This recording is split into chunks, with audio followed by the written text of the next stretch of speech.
Allah mulai kita membacakan tafsir Juz Amma. Kita mulai dari surat yang pertama dari Juz Amma, itu surat An-Naba. Surat An-Naba adalah surat Makkiyah. Surat Makkiyah adalah surat yang turun sebelum Nabi berhijrah. Adapun surat Madaniyah adalah surat yang turun setelah Nabi berhijrah. Kita mulai amma yatasaalun, tentang apakah mereka saling bertanya. Jadi ada isu besar di kota Mekah waktu itu. Isu apa yang sedang mereka bicarakan? Anin naba'il azim, tentang berita agung. Apa berita agung tersebut? Di sini ada 3 pendapat. Ada yang mengatakan mereka mengingkari Al-Quran, ada yang mengatakan mereka mengingkari hari kebangkitan, ada di antara para ahli tafsir mengatakan mereka mengingkari kerasulan Nabi SAW. 3 perkara ini yang menjadi buah bibir di kota Mekah. Benarkah Muhammad utusan Allah? Benarkah Al-Quran firman Allah? Benarkah akan ada hari kiamat? Ini 3 pendapat di kalangan ahli tafsir. Namun yang lebih kuat kata para ulama, yang sedang mereka perdebatkan dalam ayat ini, yang dimaksud dalam ayat ini adalah mereka tidak percaya dengan adanya hari kiamat. Alladzi hum fihi mukhtalifun, yang mereka khilaf tentang adanya hari kebangkitan.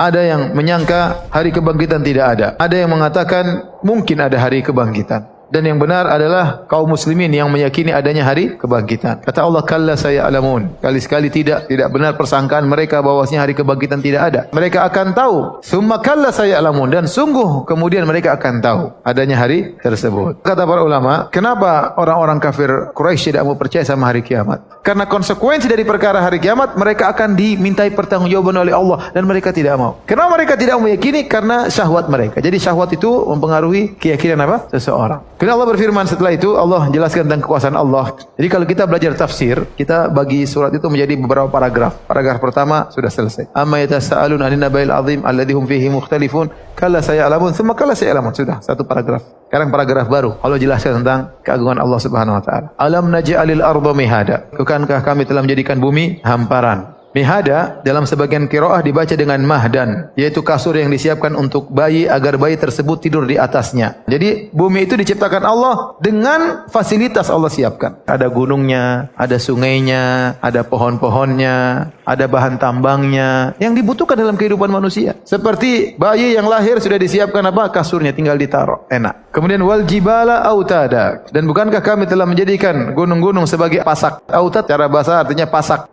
Jadi Allah menamakan gunung dengan pasak 1400 tahun yang lalu, ketika belum ada teknologi. Dan benar, ternyata gunung itu punya akar menjulang ke dalam. Bukan cuma naik ke atas, dia juga punya akar menjulang ke dalam. Ya, fungsinya untuk mengkokohkan. Makanya dengan adanya gunung, bumi tidak bergetar. Di antara fungsi apa? Gunung. Kemudian kata Allah, wa khalaqnakum azwaja. Kami jadikan kalian berpasang-pasangan. Kalau laki-laki ada perempuan, ada positif, ada negatif, ada api, ada air, ada surga, ada neraka. Semuanya pasang-pasangan. Ada hikmah yang Allah kehendaki di balik itu semua. Kemudian kata Allah Subhanahu wa taala, "Wa ja'alna naumakum subata." Allah sebutkan nikmat-nikmat yang Allah berikan kepada mereka orang-orang Quraisy. Kami jadikan tidur kalian sebagai untuk istirahat. Jadi Allah menciptakan manusia letih, kemudian dia ngantuk. Dan itu nikmat. Orang kalau sudah letih terus tidur itu paling nikmat. Lebih nikmat dari segalanya. Wa ja'alna laila libasa, kami menjadikan malam sebagai pakaian. Karena dahulu kalau sudah malam gelap, sudah enggak ada yang kelihatan, semua tertutup. Seakan-akan kegelapan malam meliputi seseorang. Tidak ada satu bagian tubuhnya pun yang tidak tertutupi dengan kegelapan tersebut. Ini kalau benar-benar malam matikan lampu, maka gelap, tidak kelihatan, maka seakan-akan pakaian yang meliputi tubuh kita. Maka Allah namakan dengan libasa. Kata Allah, wa ja'alna an-nahara ma'asha. Kami jadikan siang sebagai tempat untuk mencari penghidupan, untuk kerja.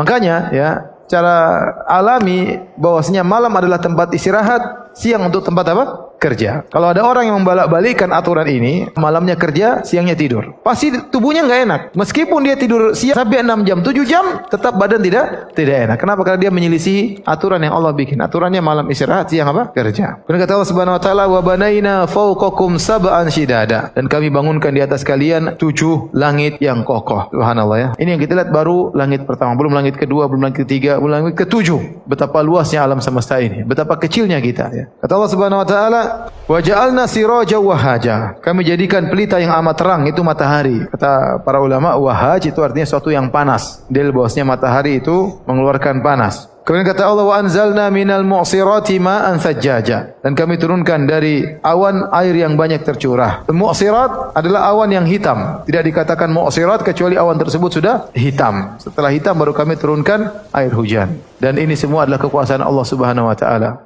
Kata Allah, linukhrija bihi habba wa nabata. Dengan hujan tersebut kami keluarkan habban. Kalau habban itu biji-bijian, nabatan itu tumbuhan. Kata para ulama, kenapa didahulukan habban sebelum nabatan? Karena kebutuhan manusia terhadap biji-bijian lebih besar. Karena itu makanan pokok seperti beras, ya. Ini disebut dengan habban. Korma disebut dengan habban. Adapun nabatan seperti sayur-sayuran, pepohonan, buah-buahan, ya, maka didahulukan penyebutan habban karena lebih dibutuhkan oleh manusia. Kemudian kata Allah, wa jannatin alfafa, dan kebun-kebun yang lebat. Itu semua anugerah dari Allah Subhanahu wa taala, tidak terjadi dengan sendirinya, tapi semua sudah diatur oleh Allah Subhanahu wa taala. Seakan-akan Allah berkata, wahai orang-orang Quraisy, ini semua nikmat yang saya berikan kepada kalian, yang kalian sadari bagaimana gunung, hujan, semuanya, itu kami yang bikin. Kalau kami ingin membangkitkan kalian, mudah. Dan mati dibangkitkan lagi, mudah. Ini semua kita bisa bikin. Apalagi sekedar membangkitkan kalian, mudah pada hari kiamat kala. Itu maksud dari paragraf yang sedang kita baca, ya. Sampai sini aja, ya.